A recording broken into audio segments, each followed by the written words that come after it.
Good afternoon, everybody. Thank you all for joining us for the informational webinar for the 2026 NextGen Ag Leadership Grant Program. We're excited to tell you a little bit about the program, the steps to apply this year. This webinar is being recorded. We will be posting the recording on the program website. So if you have a colleague or a friend or somebody who wasn't able to attend live, know that you'll be able to access this recording online shortly after we finish up this webinar. As a couple of people trickle in, I just want to take a moment and just introduce myself. My name is Sam Hahn. I'm the program manager here at CDA, and I'm joined today by Michele Meyer, senior programs manager in the markets division. She'll be helping me out during this webinar. If you have questions about this program, the application, you can see the program email address here on screen, cda_nextgen@state.co.us. If you have any questions or concerns, please do not hesitate to reach out to us and ask any questions. Okay. During this webinar, we want to do a couple of things. One, we want to give you an overview of the program, help you understand who's eligible to apply, lay out our priority areas for this program, explain how much funding you're able to request through this program, what does the schedule this year look like, and then we'll talk about how you can apply, walk you through the online application, tell you a little bit about our review process, how we pick applications, and point you in the direction of some resources. At the very end of this webinar, we'll have a time for Q&A. You'll see on your Zoom screen that there's a button to submit questions through the Q&A box. You can also leave comments in the comment box. Michele is going to be monitoring those and helping make sure that all of your questions get answered during this time. Okay. So the NextGen Ag Leadership Grant Program has been in existence since 2022. We funded a wide variety of organizations all across the state, supporting our emerging food and ag leaders here in Colorado. The overall goal and purpose of this program is to support leadership development opportunities for, again, the people that we classify as emerging leaders here in Colorado. That can be youth, that can be college students, that can be people in training and vocational programs, and that could be people in their kind of early to mid careers in food and ag. When we think about food and ag, again, we're not just thinking about farmers and ranchers or people in maybe just the traditional areas of ag, but we're thinking very expansively about the food and ag system, be that nutrition, be that processing, transportation, and whatnot. So our goal with this program is to make sure that we are cultivating a crop of leaders who are ready to step into leadership roles in our food and ag organizations here in the state of Colorado. In terms of eligibility, we welcome any organization or educational institution that is serving, again, these emerging food and ag leaders in the state to apply. We don't fund individuals through this program, so if you are yourself an emerging food and ag leader and you would like support through this program, we would encourage you to connect with the people that we award funding this year to see how you can plug into their existing programs. We also allow people outside of Colorado, organizations outside of Colorado, to apply for this program.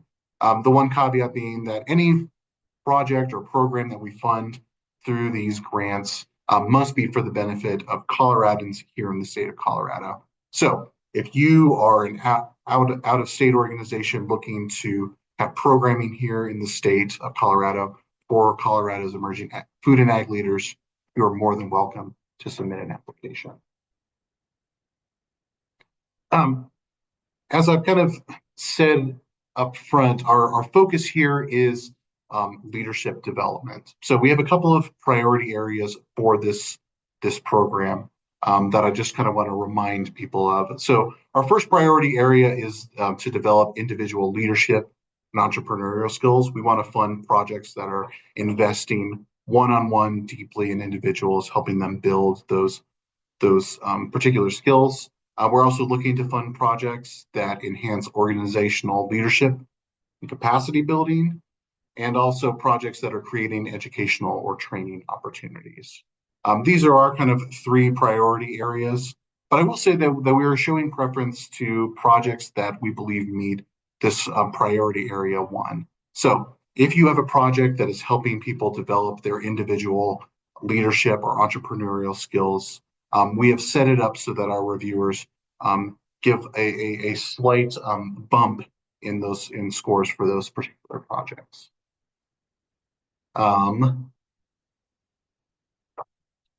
Funding. We typically have $150,000 to $200,000 available each year to grant out. When you submit an application, you can ask for up to $25,000 in funding for a NextGen Ag Leadership project. Now, just because we allow you to ask up to $25,000 doesn't mean that you have to submit for a project that is costly. We definitely encourage people who have smaller, more targeted projects in that $5,000 to $10,000 range to submit applications. We want to make sure that we are supporting leaders all across the state, supporting different sorts of projects. And so we love to see these smaller dollar projects that allow us to support, again, more of these focused, targeted projects in the state. I'll also just remind people that this grant funding is by reimbursement only. So if you are awarded and become a grantee, you will submit invoices monthly as you incur costs as part of your grant that we will then reimburse. Okay, in terms of the schedule, we opened applications for this program on Monday, March 30th, and you are now here at the April 1st webinar. The deadline to apply is April 24th, 2026 by 5 o'clock Mountain Time.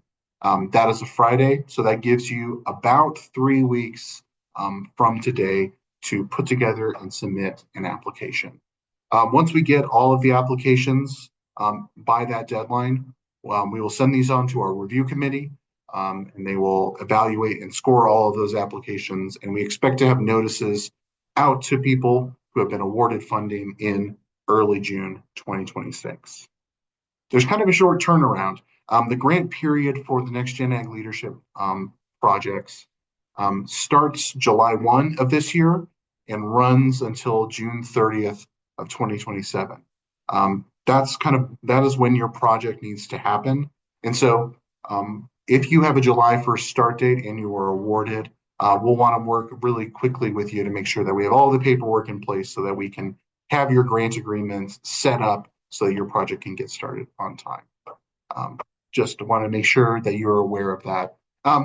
You don't have to have your project start on July 1st, and you don't have to have it end on June 30th of next year. If you have a more short window in which your project wants to happen, if you wanted to, for example, start in October of 2026 and run until March of 2027, that's perfectly acceptable. It just has to fit within that time frame.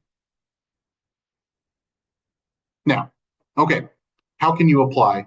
We are accepting applications through the Access.gov online platform. This is the only place where we will accept applications for this grant program. And when you are applying, you are allowed to submit more than one application. So if you are an organization and you have a couple of projects that would fit well with this grant program, you are welcome to submit more than one application. They just need to be distinct applications.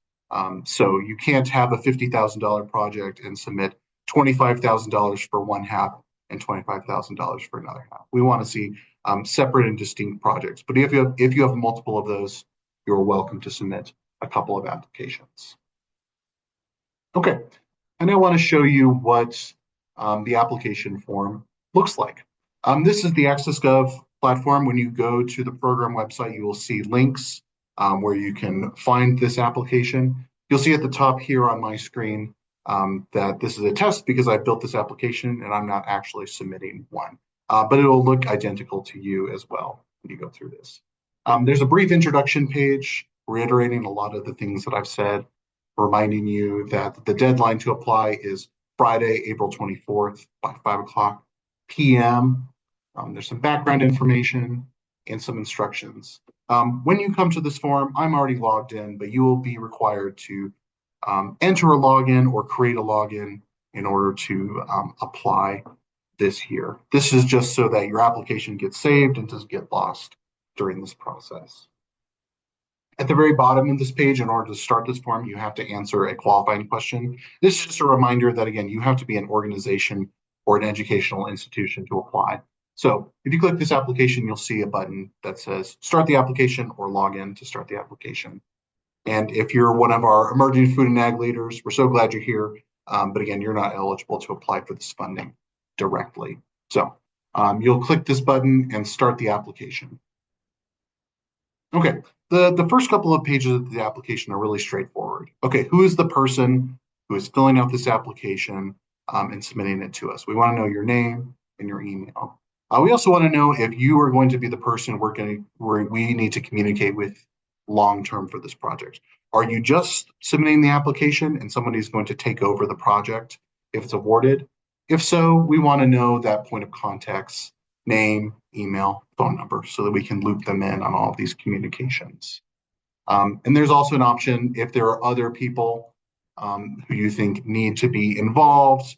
For example, if you have an accounting person who needs to be looped in on the emails about this grant application so we can get things set up correctly, you can add additional context here on this first page.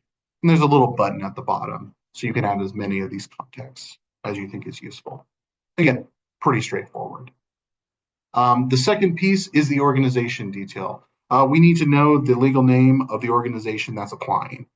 We encourage you to look at the W-9 for your organization and put in that legal name exactly as it appears on that document. So if there is an Inc. at the end of your organization's name, if there's an LLC, please be sure to include that on this application form. We then need to know your tax ID, your EIN, and if you happen to be a sole proprietor who has your business set up under your social security number, we need to have that. I think most people who apply, though, for this program typically have an EIN.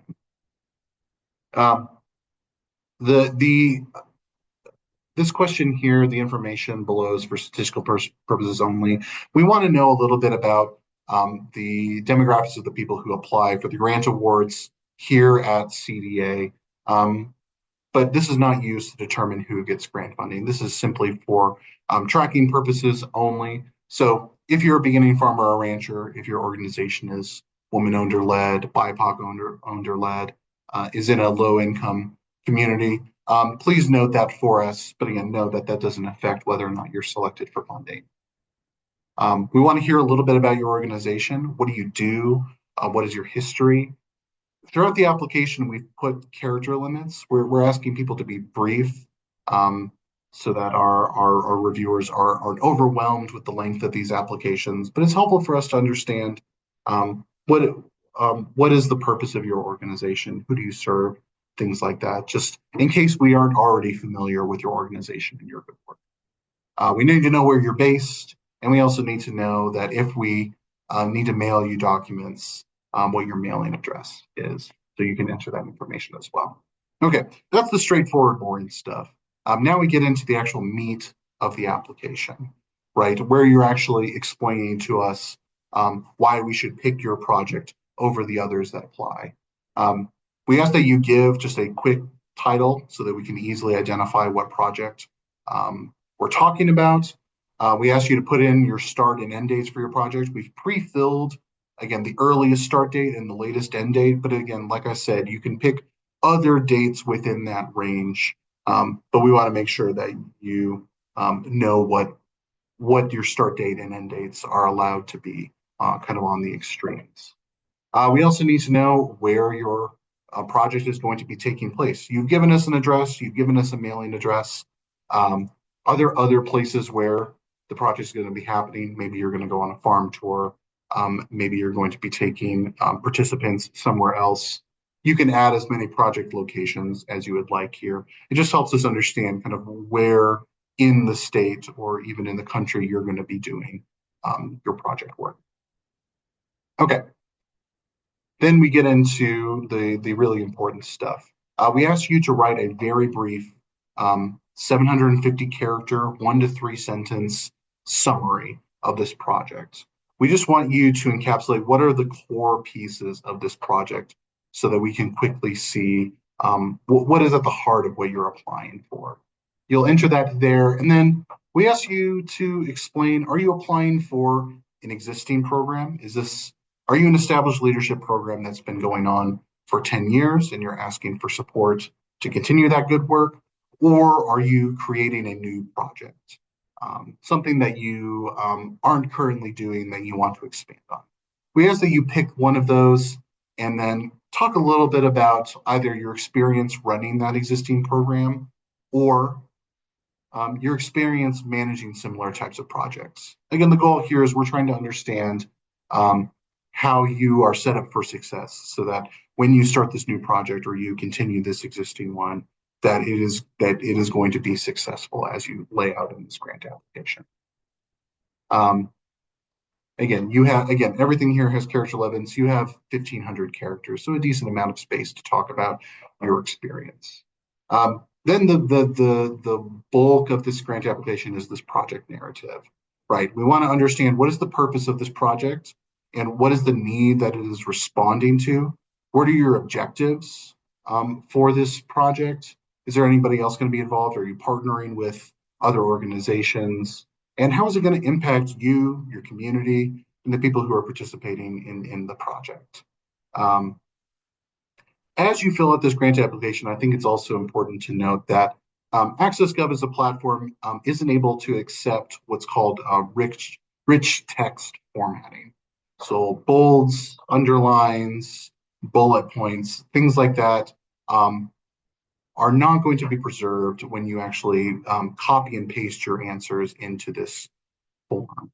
So as you're writing out your answers in a separate document to then upload here into these different forms, I would encourage you just to keep that in mind, that complex formatting things are not going to get saved and carried over. So keep that in mind as you're drafting.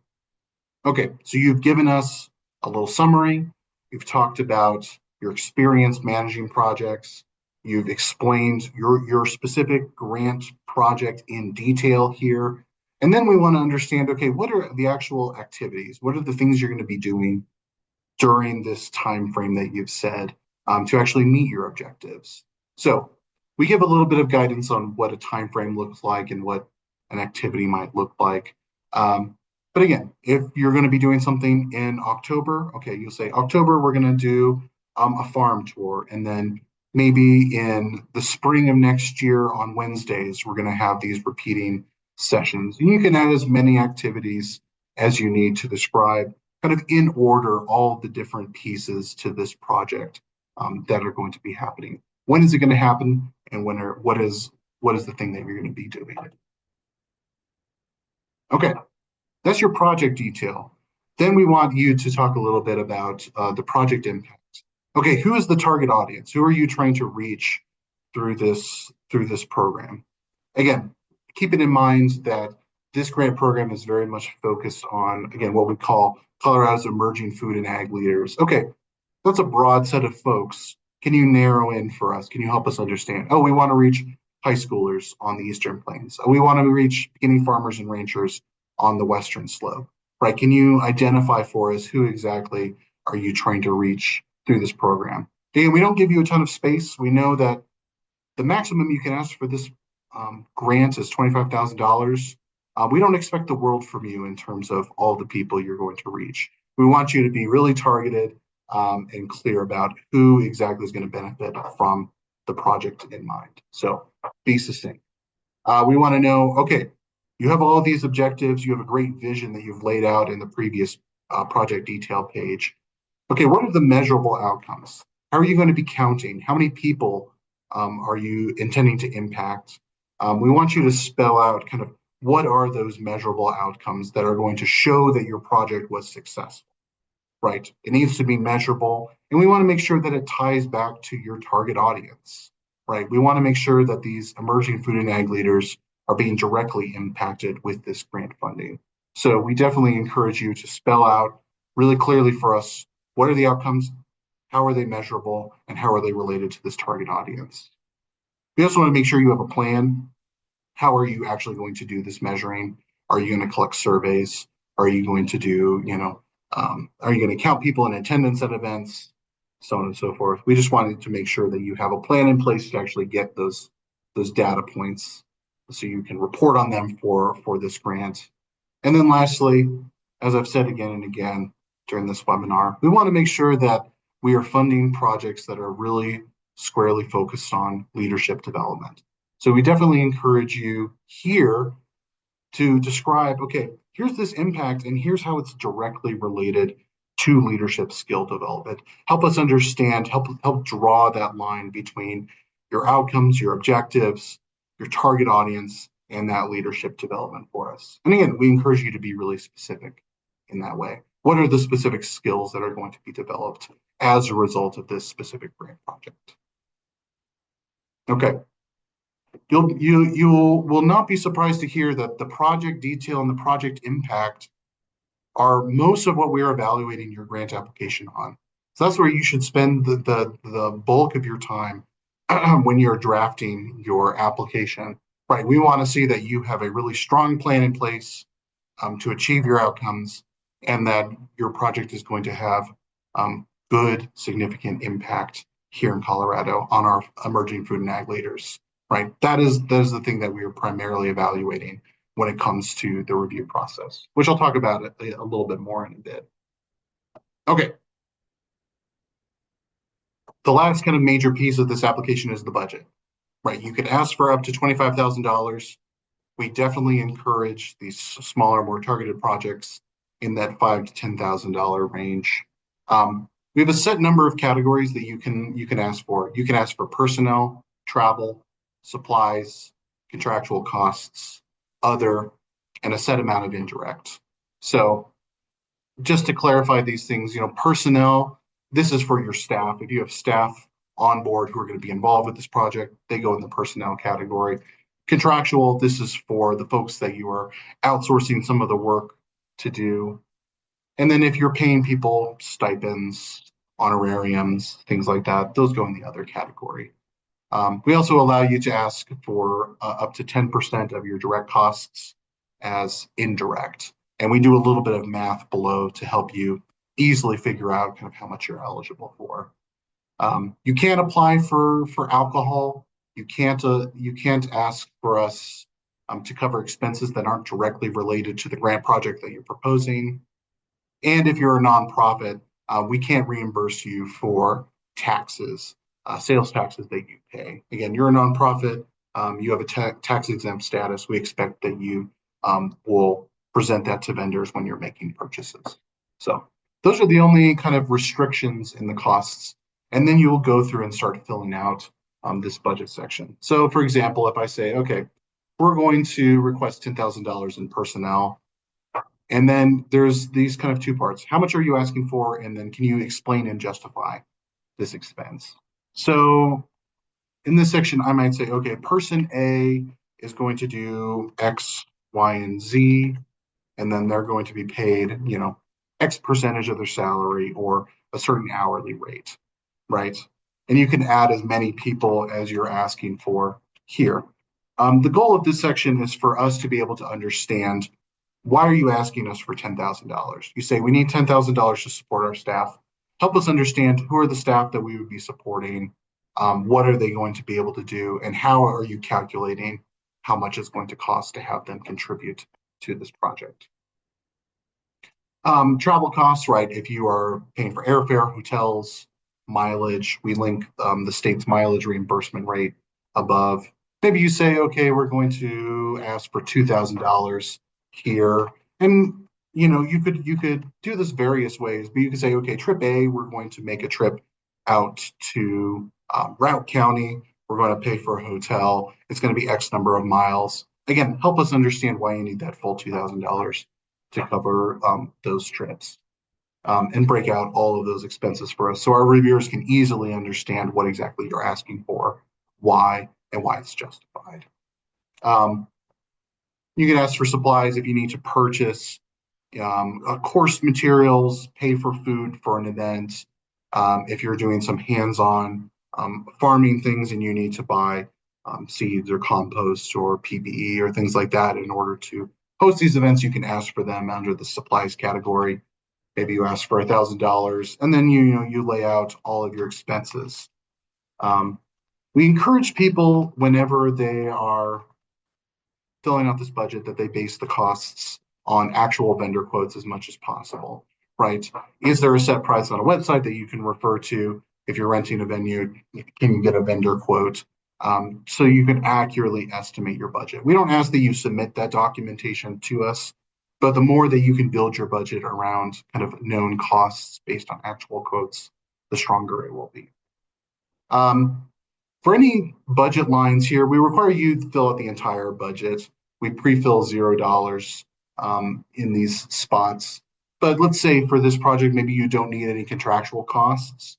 You do need to enter something in the explanation and justification section here. And we have this just little help text that says, right, enter not applicable if you have a $0 budget line for this. It just makes sure that you fill out a complete budget. So you can enter that there. And then maybe we say, okay, we have $1,000 other line. And then again, lay out those expenses for us. Maybe in this case, it's for, maybe it's for honoraria. Okay, you'll then see that at the bottom of the budget, we do a quick subtotal. Okay, based on everything you've spelled out above, you have a budget of $14,000 in direct costs. And we do a little bit of math. Okay, 10% of that is $1,400. You're allowed to ask for that much in indirect. So here we might say, okay, we want to take full advantage of that. So we'll do, we'll ask for the full 1,400. And then you'll see we sum at the bottom here, 1,540 is the total of your direct costs and also the indirect costs that you're requesting.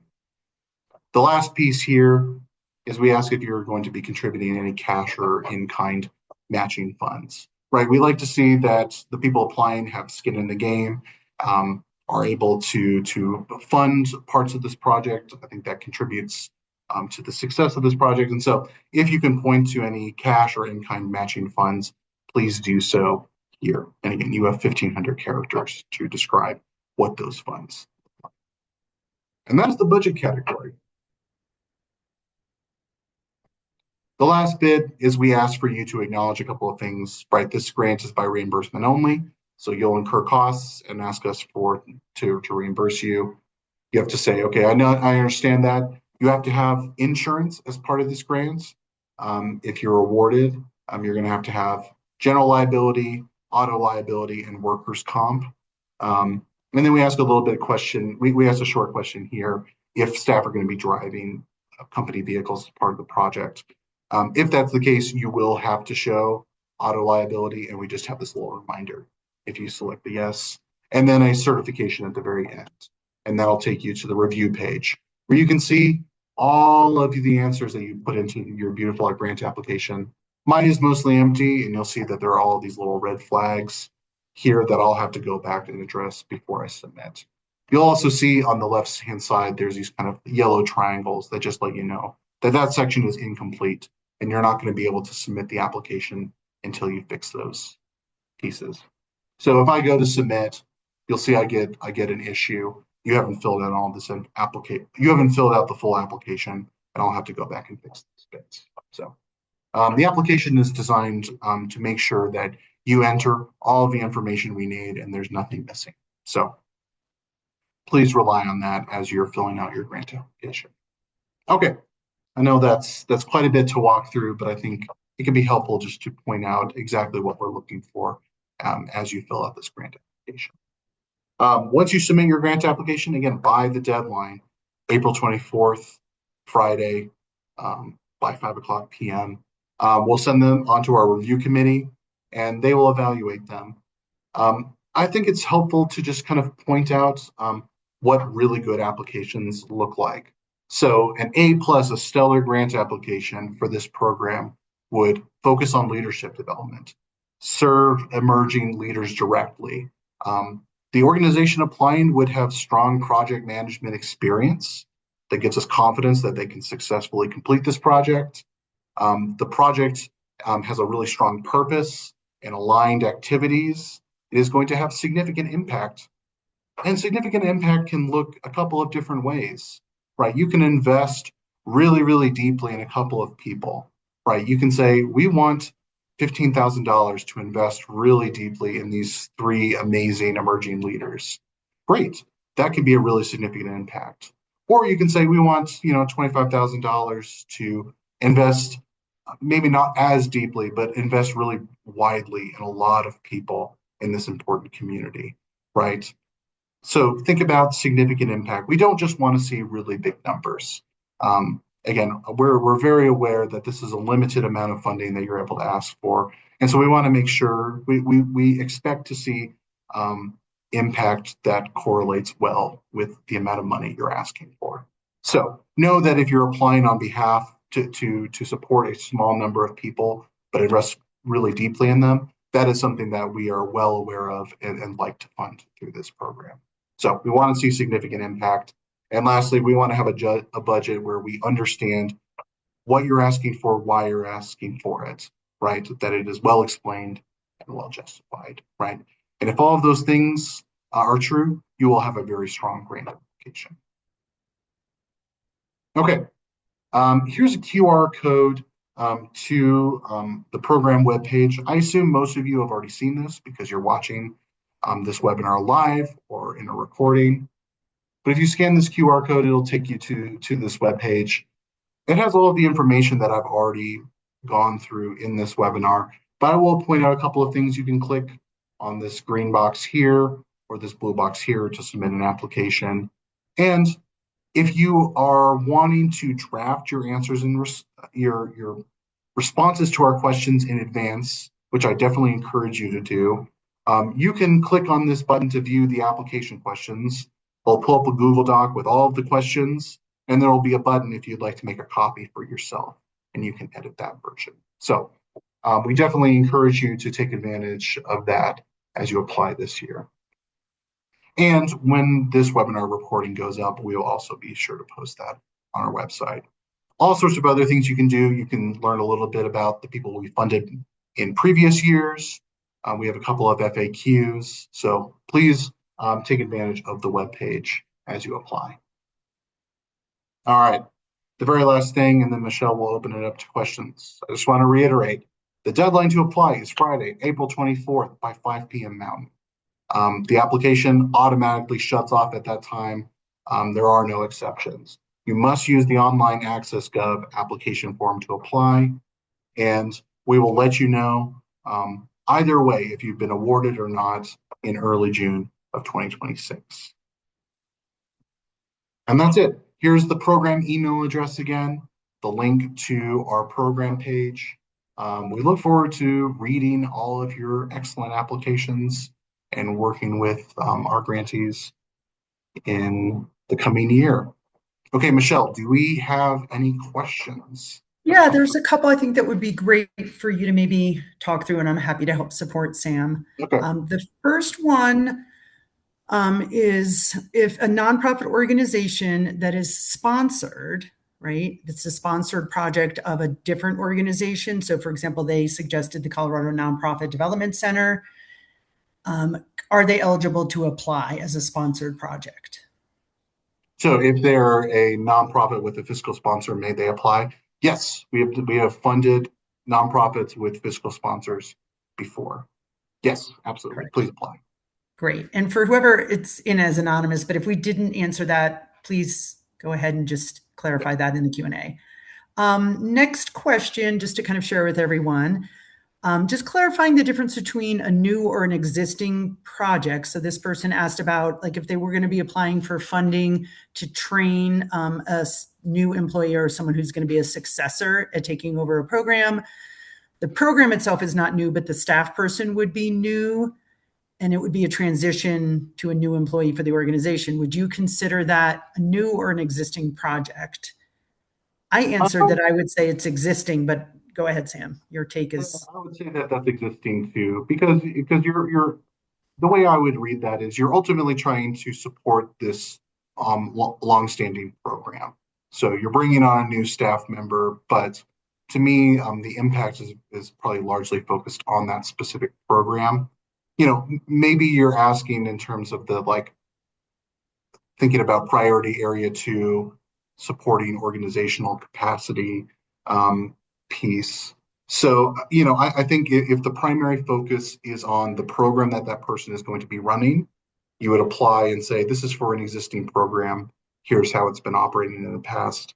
If the primary focus is on that individual in your organization that you're trying to support, I would probably file that under a new project, but also then maybe talk about how it feeds into this existing. This is a little bit of a gray area. That's good Yeah. to know. I think, thank you, Sam. I think the other thing I would add to that is it's in terms of like scoring and reviewing projects, it's not one is necessarily better or worse than the other. So don't worry too much about that. I think what's more important, as Sam stated, is the explanation of the who, the what, the how, and kind of the impact of that project. Yeah, I think that's Um, important to say is we don't prefer existing over right. new. There's no real distinction there. We like to see new and innovative projects through this program, but neither is shown preference over the other. So it's Yeah, just helpful for our reviewers to know, is this an ongoing thing that I may not have heard of before? It just helps contextualize things for our reviewers a bit. absolutely great. Thank you for clarifying that. Couple more questions. Requesting funding to hire college or graduate interns to further their experience and skills in ag careers while supporting specific projects and objectives for our organization's mission and work. Would that be a fit? So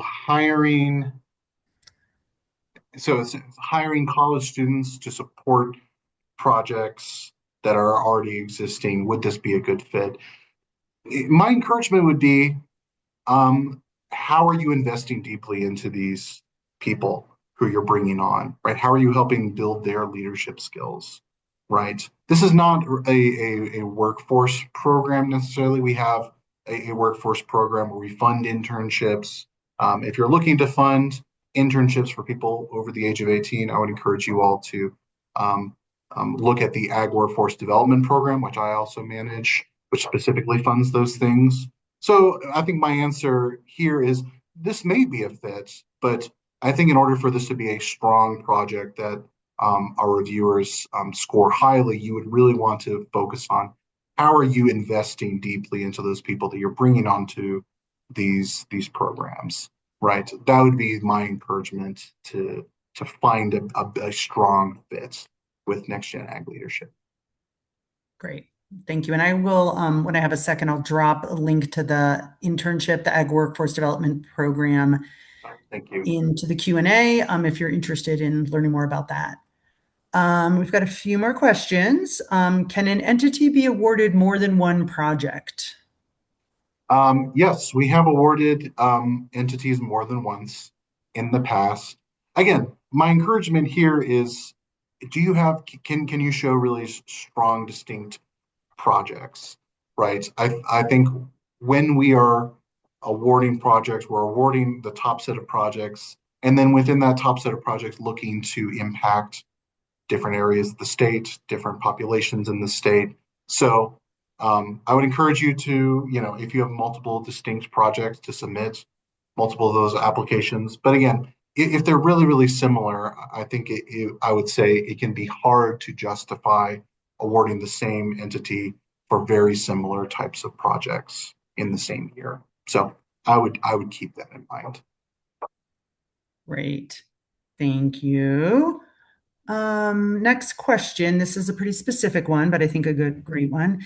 If a school culinary arts project is being cut due to budget restraints, could we apply for the existing program through this grant? Okay. So a program is getting their funding cut from other sources. Can they can they look to do that? Again, I think this is a similar answer to the one earlier is if this program has a strong leadership component, it is absolutely a fit for this funding. So is that existing program a leadership focus? Is that program focused on building leadership skills for, again, what we could consider emerging leaders here in Colorado? If so, yes. The only thing I'll say on top of that is these grants are really great opportunities to fund specific projects. We haven't really designed them to do long-term support kind of ongoing. Like we don't fund a lot of projects or programs ongoing for the same work year after year. So in terms of like a stable source of funding for multiple years for that program, I wouldn't say this is a good fit, but to support the program for 1 year, especially if you're doing really targeted leadership development, I think that that could be a fit. Great, thank you. A couple more coming in here. There's a question about a program that focuses on middle school age children. Is that too young of an age demographic? Um, not necessarily. That tends to be on the younger end. We typically fund things in the more high school age range, but we have funded some middle school projects in the past. I think again, for me, it always comes back to leadership. How are you building these middle schoolers' leadership skills, right? How are you helping equip them? Are you letting them lead a project? Are you giving them a chance to do public speaking? Are they going to be, you know, are they going to be things that we would traditionally think of as leadership development activities, building those skills, things like that? If so, I think so. I think elementary is typically where we struggle to see the leadership development.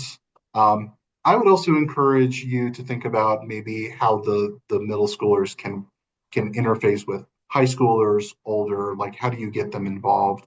We've seen some projects that involve middle schoolers where there's a mentorship component between high schoolers mentoring middle schoolers. So I think that can also help strengthen those sorts of proposals. Like how can you get it kind of across the age range, um, and allow the middle schoolers to maybe be trained by younger people and help build those people's leadership skills as well. So you kind of get a twofer there.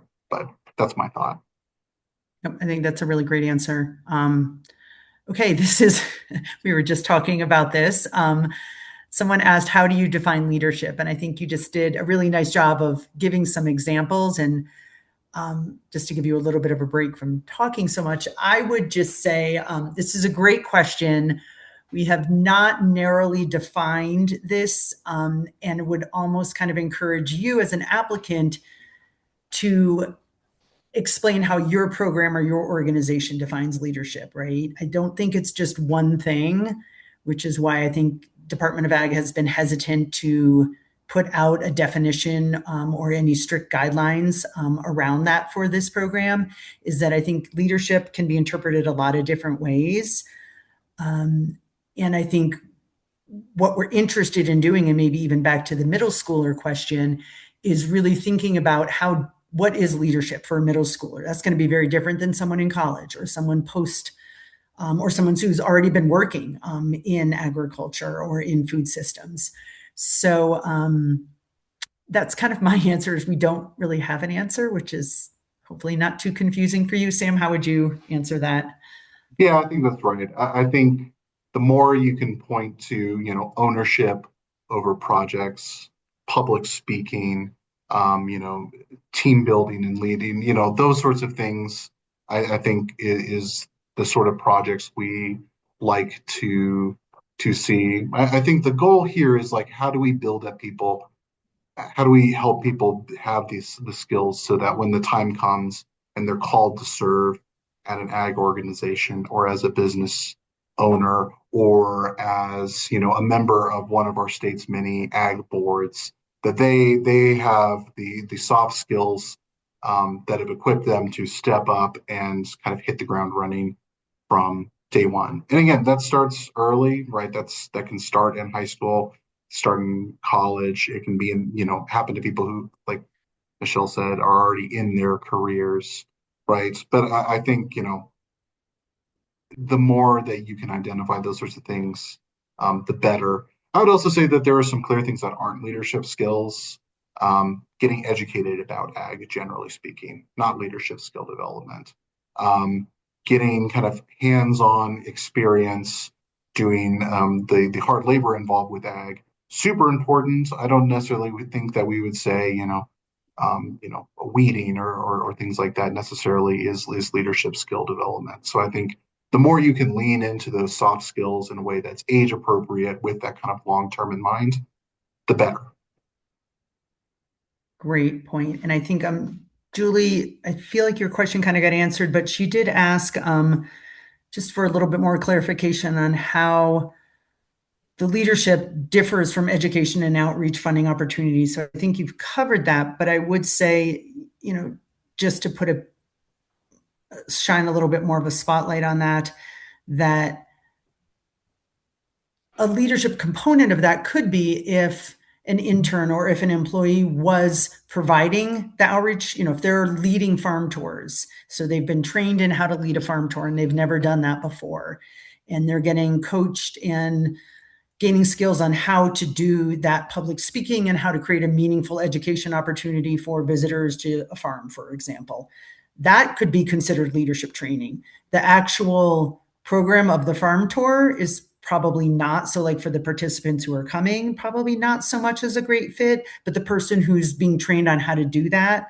So hopefully that makes sense. There's that distinction there of the person providing the education and outreach. Maybe they're getting leadership skill training. And again, whether that's public speaking and or presentation skills or any of those soft skills. Maybe it's someone manning a farmer's market booth, right? And now they have to interact with the public and they've not done that. So if they're receiving training on how to do that successfully, best practices, whatever the case may be, that could be considered leadership training.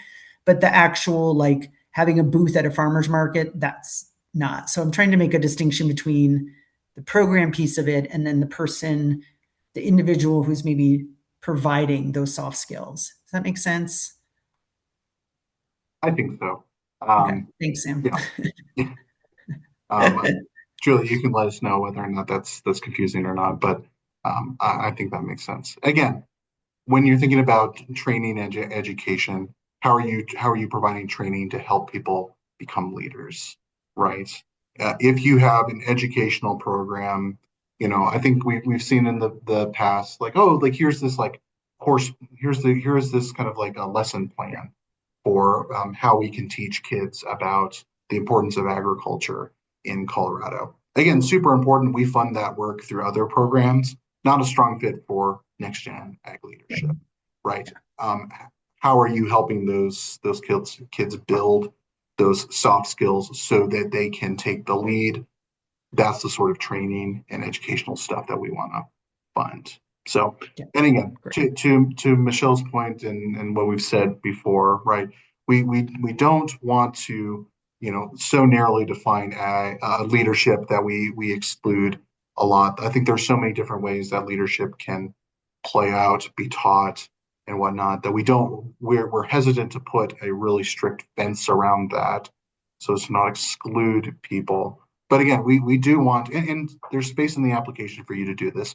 How are your outcomes directly related to leadership development, right? That is a excellent space in that application to say, we want to accomplish this, and here's how it's going to help them become better leaders, our target audience. So like, to me, that's where you want to really focus that energy and help us understand, especially if it's maybe not immediately obvious. Like there's some things that are more obvious than others. So if you feel like it's not immediately obvious, make sure you utilize that space to the most. Great. There are no more questions in the Q&A, but there's two Julies that had asked about that and both said that those responses were helpful. So, yeah. Okay, excellent. Well, I think we're right on time, right at 50 minutes. Thank you, everybody, for joining us this afternoon, hearing a little bit about the program. Hopefully you found it helpful, and we look forward to reading your applications this year. Thank you so much. Reach out if you have any questions. Goodbye.